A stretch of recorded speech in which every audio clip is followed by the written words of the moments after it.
Salut, comment allez-vous? Ça va? Moi je vais très bien, Alhamdoulilah, tout va bien. Quand je suis ici avec mon mari et mes enfants, je me sens très très à l'aise. Alhamdoulilah ya Rabbi. Alors, j'ai voulu ici parler avec vous de l'imagination. L'imagination a deux sortes, conservatrice et créative. La première est très liée à nos sens. Quand vous voyez des choses, par exemple, euh, sensuellement, physiquement, euh, je veux dire, vous pouvez après fermer les yeux et répéter ça. Par exemple, ces fleurs, vous les voyez, puis vous fermez les yeux, vous répétez dans votre imaginaire les images que vous avez vues. Par exemple, avant d'aller au supermarché, vous pouvez imaginer tout le scénario. Hein? Alors ça, c'est l'imagination conservatrice et elle est l'écho de nos expériences physiques. Il n'y a rien de neuf dans l'imagination conservatrice et la plupart des gens utilisent ce type d'imagination. Le deuxième type, c'est l'imaginaire ou l'imagination créative. Et c'est ça que Dieu veut qu'on utilise, l'imagination créative. Il a dit au Coran, Afala tatafakkaruna en arabe, pensez-y, pensez. Hein? Il a toujours dit pensez, pensez. Voyez tous les cieux, toute la terre et les cieux et pensez.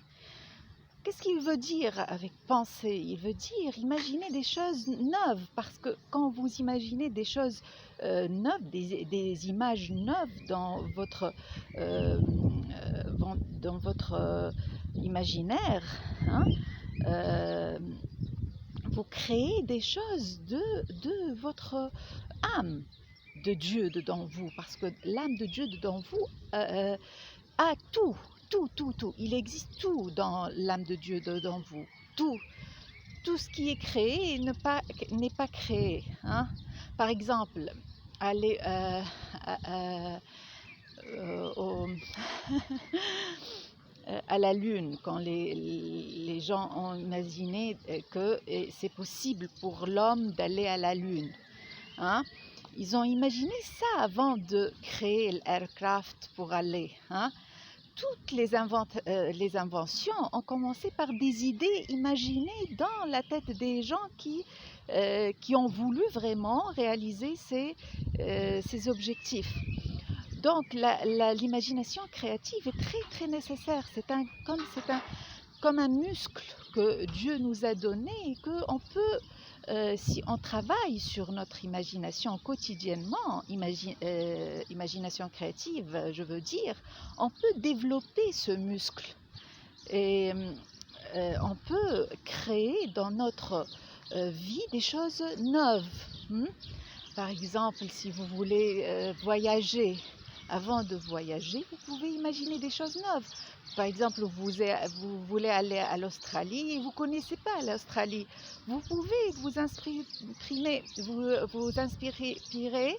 euh, pardon, vous pouvez vous inspirer des images à l'internet et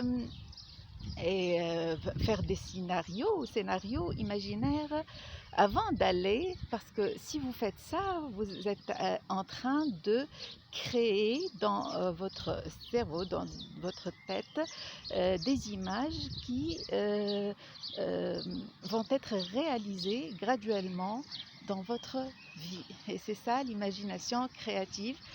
Pourquoi tous les gens, par exemple, disent ou la majorité disent oh l'imagination c'est par exemple c'est pas important, mais qu'est-ce que vous dites, c'est une perte de temps. Ça, pourquoi ils disent ça? Pourquoi ils négligent l'imagination? Parce que quand on était enfant, on était puni pour l'imagination. Quand on est dans la classe et on imagine des choses hors de la classe, hein, on était puni. C'était pas quelque chose de bien, mais c'est notre vraie nature, l'imagination très importante.